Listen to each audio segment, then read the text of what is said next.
Okay. All right, now we are on unit number 2, education, debates and issues. So, you know these words, once you learn these words, then you know some words will go in, there is an essay on education, you can put these words there, right? So, this is how it will help you. Education, debates and issues, opportunity and equality. Now, let's read this together. All education systems may ultimately be judged in terms of equality of opportunity. Equality of opportunity. Now, this is a very good example of what do we call it? A group of words that come together. I'll tell you, there is a word for that, a group of words that come together. Collocations, right? So, equality of opportunity, it means when everyone has the same chances. Okay, equality of opportunity. Now, you should, now, by the way, you know the word equality. You know the word opportunity, but how to make it equality of opportunity, you can never, being a non-native speaker, you can never make anything like that unless you learn it. So we call it collocations. And if you use collocations, for example, a difficult decision, a fantastic idea, this is what we call collocations. And by the way, these collocations are made by native speakers. They use the words together and those words become collocations. If you use collocations in your written and in your spoken English in Ielts, you will get very good band score.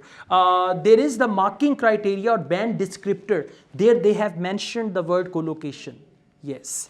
So, Opportunity is the collocation as well? Equal opportunity. Yes, exactly. There are many collocations with one word. Yes. Okay, let's go on. This is often referred to in the debates over selective. Now, what is selective? Pupils are chosen for entry. Selective versus comprehensive schooling. Now, we've got comprehensive. So, comprehensive is number 3. Everyone enters without exam and education is free, paid for by the government. Comprehensive. We do have some comprehensive schools where education is free and all that. But we've got different system. Anyways, so comprehensive and then schooling. Schooling is education received at school. Schooling, like you say, your schooling is very important. Okay, let's go on. The main issue is whether everyone has the same opportunities for education achievement or whether elitism of one sort or another is inherent in the system. Elitism, elite, you know this word, elite. So what is elitism? That is when you favor a small privileged group. That this is only for the rich people. This is only for a certain class of people. We call it elitism.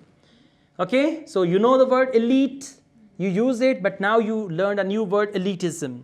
Elitism is when only for rich people or for a certain class, upper class, some privileges are given to them. Then they use the word inherent in. Inherent means existing as a basic part of something. Inherent in the system. So by the way, in the poor countries, elitism is inherent in the system. Yeah. Next, league tables, another new word for you. Now you know the word league. We have a political party in our country, okay? You know the word table, but together they will give a different meaning. So, league tables. Now, please come to number 7. Lists of schools or colleges from the best down to the worst. Top ranking university or college or school. Second number, third number, fourth number, from top to bottom, from best to worst. That is what we call league tables. So league tables for schools and colleges may actually help unintentionally to perpetuate inequalities. Now perpetuate, you can underline that as well. Perpetuate means make something continue. Perpetual is the word, something that goes on. Exactly. So perpetuate is a verb. It means to make something continue. Clear? Let's go on. Inequalities, while claiming to promote the raising of standard, Inevitably, league tables divide education institutes into good and bad. You understand league tables? Right. Inevitably means something that is essential, very important, inevitable. Okay. And bad, success and failure, resulting in a two-tier system. Another good word, two-tier system. T-I-E-R is pronounced as tier. Two-tier system. That is a system with two separate levels, one of which is better than the other. So in our country, we've got education system. So we got this two-tier system. English medium schools or private schools are much better, and the government-run schools are not that good. So we've got two-tier system. So the spelling of tier should be learned, and there is a hyphen, two-tier system. Okay, or at least that is how the public perceives. Public perceives. Perceive means sees, considers. You know, we use the word perception. This is your perception. Your perception means the way you look at it, the way you see it. So this is how public perceives. The ability of better off with a hyphen, that means richer. One is better half, one is bitter half.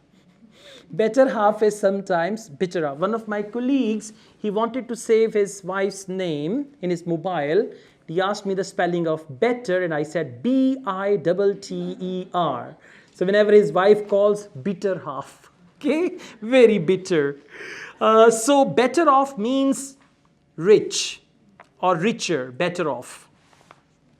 Better off parents, the ability of better off parents. Better off parents means richer parents, exactly.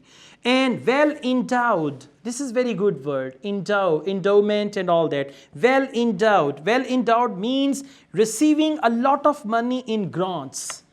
Like, you know, we've got Atchison College and some other colleges, they are receiving many grants internationally, globally, locally. Even some ministers, they studied from there. Whenever they come, they give grant. So that is what we call endowed. So they say here the ability of better off parents and well endowed schools to push children towards the institutions at the top of the league may in the long term have the effect of depressing opportunity. Now depressing opportunity. Depressing means here reducing. Clear? Depressing opportunity for the less well off. Less well off means poor. Sometimes, you know, you use good words. Like instead of saying poor, you say less well off. This is a positive way of talking about it. Less well off. Or for children from home environments that do not provide the push and motivation to excel. Excel means achieve an excellent standard. Excel in life. Excel in life means to achieve an excellent standard in life. Okay, last paragraph here. Financial support of different kinds can help to make education opportunity more equal. There are, for example, scholarships. You know this word. Yeah, scholarship is actually money given to pay for studies and all that. Or bursaries. Now bursaries is money given to pay for studies. It's another type of scholarship. Scholarship and bursaries that make it possible for less privileged youngsters. Now less privileged, we use it for poor. The people who cannot afford, they are less privileged. Youngsters to afford, I don't know how to pronounce these words, but we can just check that, okay? The meaning is education at university or college level. Tertiary. T-I will give the sh sound. Tertiary education. Tertiary education is education at university or college level. One of you may check it on Google or somewhere how to pronounce it correctly. If you have the internet. Who is going to check? Tertiary. You're sure? Okay, fine. Next is student loans. Now it's another thing. Students are given the loans from the bank, and once they find a job, they've got to return that money. Student loans allow undergraduates. Now undergraduates are students doing a first degree to pay for their tuition fees and living expenses while they are studying, but few would claim that real equality of opportunity has been achieved. Okay, so many new words, so many different words. Now just the words that are written in bold, and out of those words which are new for you, just make a list, and frequently you need to go through. You know, whenever you have a favorite song, for example, a new movie, you listen to the song on radio and then you decided to download. And once you download, then you often listen to that song. And if you listen to a song 10, 12, 13 times, then you remember the lyrics. And then you are doing something as something like that, yeah? So automatically you are trying to just do that. So same thing you're going to do, write the words down. Every day start from page number 1. And don't write long notes. That becomes difficult for you to read and go through that. You say, okay, I've written 5 pages from 1 page. No, it should be like, 1/10 of it. If it is like 100%, you should only write up to 20%, only the words. Every day, for example, you should be able to read 1 page in 1 minute. In 1 minute, you read this one, then you read the next page, the next, and this is how you can use these words in your language.